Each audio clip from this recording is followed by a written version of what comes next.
Nino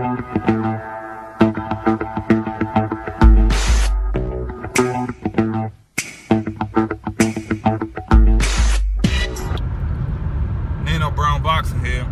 So, as anyone with eyes can tell, I'm new to YouTube. So, this video is going to be my first freestyle video.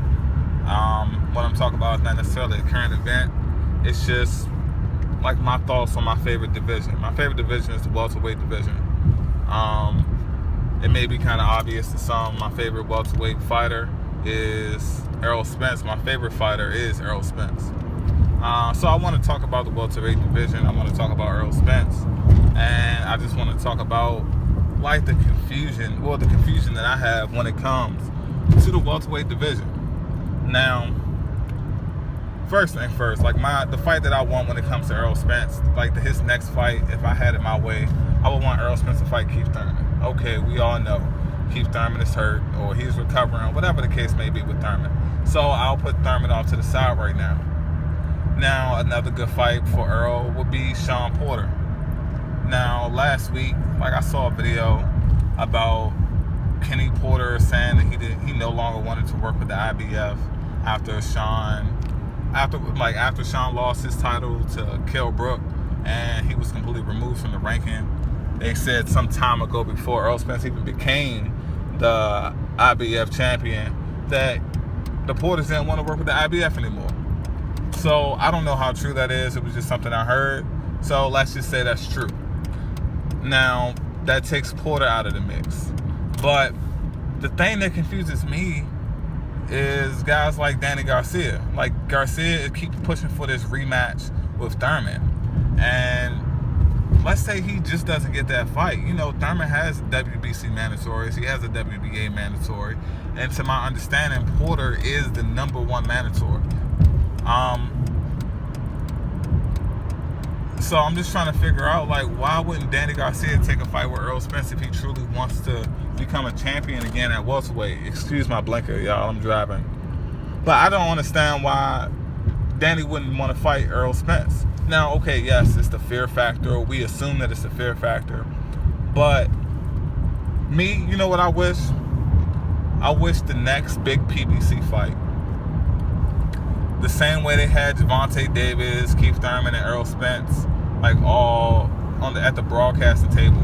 Like, I want them to have Danny Garcia, Errol Spence, and Shawn Porter all at the broadcasting table, and they have either the announcer or whoever they ask. Or Errol Spence brings up the tough questions, and he goes to Danny directly, and he was to ask Danny the question, why don't you want to fight me for the IBF title?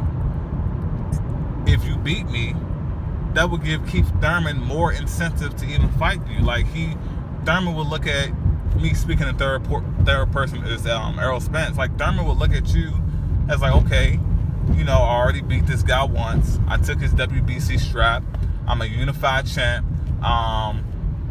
If I'm getting the names mixed up. If Garcia was to beat Spence, become the IBF champ, like, he should look like food to Thurman. And it seems like Garcia wants that fight with Thurman so bad. So if you're truly confident, maybe he's not, like, they should go for that fight. But that remains to be seen. Now, with the whole Porter situation, even though the Porters said that they don't want to work with the IBF, but they want to become champion, they want to become unified. And my thing is,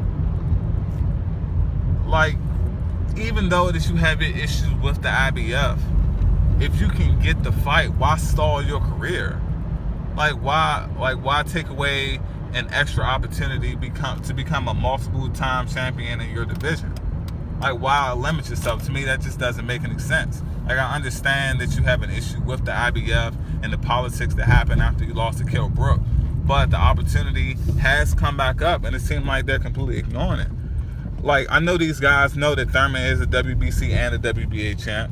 He could definitely take the WBA fight and fight Lamar Peterson. Like, what's Danny and Shawn going to do? Are they both going to just sit on the side, wait another 6 to 7 or 8 possible months to fight Thurman and just ignore Errol Spence? Like, this shit doesn't make sense to me. it's no other belts left in the division. You know, well, it's a WBO, but Jeff Horn is not about to fight any of the PBC guys. Now, I'm sure they would gladly jump on a Jeff Horn fight, but they're not trying to take that Errol Spence fight. Now, I know if you have some of these soft interviewers, they're not going to ask these guys tough questions. So, I believe the perfect person to put these guys on the spot is Errol Spence himself. Like, I don't know what Al Heyman has up his sleeve when it comes to the next broadcasting table, but I think it will be great TV if Errol Spence was put in a position where he can confront these guys and say, you guys always talk about how you want to be champion, you want to fight the best, but why aren't you calling me out? Like, why are you ignoring me? Like, it makes no sense. It's either he's gonna put them in a position where they're backed against the wall and they have to fight, or he's just going to make these two guys look like complete bitches. Now, I respect Sean Porter. Like, I have a great deal of respect for him. He seems like he's a great guy out of the ring. He puts in a lot of work inside of the ring, and I think he would give Errol like an extremely tough fight. And in my eyes, that's possibly a 50-50 fight, maybe 60-40, but I think it would be a great fight, and I would love to see it.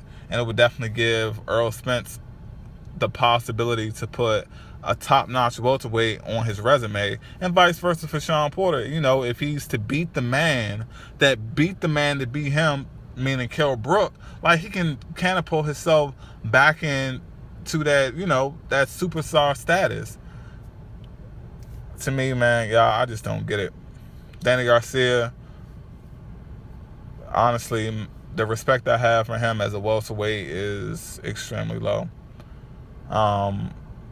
Yeah, I don't know what's going on with that guy. He's completely ducking Errol Spence for no reason possible. I'm not saying Sean Porter's reason of not wanting to deal with the IBF is completely legitimate, but Danny has zero excuse. Like, the guy doesn't even have 5 fights at welterweight, and he's ducking a championship fight. Like, he has a shot at the IBF title, and he's not even taking it.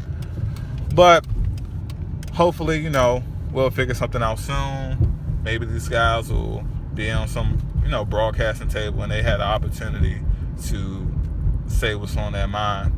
But until then, we can only speculate. This is Nino Brown Boxing. I'll come back with another video. Peace.